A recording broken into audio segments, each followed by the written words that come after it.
जिल्ह्यात वारंवार गुन्हेगारी स्वरूपाच्या घटना घडत आहेत. कोण या सगळ्याला जबाबदार आहे? काय उपाययोजना केल्या पाहिजे? हे जे बीड जिल्ह्यामध्ये वारंवार घटना घडतात, कायदा सुव्यवस्था लोक हातामध्ये घेतात, याला कारण आहे प्रशासन. कसं आहे, आजकाल जर बघायला गेलात बीड जिल्ह्यामध्ये तर जनतेवर प्रशासनाची पकड राहिलेली नाही.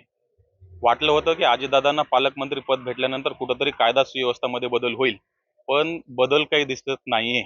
त्यासाठी मला असं वाटतंय की कायदा सुव्यवस्था जोपर्यंत बदलत नाही किंवा कायदा सुव्यवस्था म्हणजे जोपर्यंत नवीन नियम बदल करत नाही, तोपर्यंत सर्वसामान्य माणूस बीड जिल्हा मधला हा मोकळा श्वास घेणार नाही. किंवा जर असंच होत राहिलं तर बीडचं बिहार व्हायला वेळ लागणार नाही.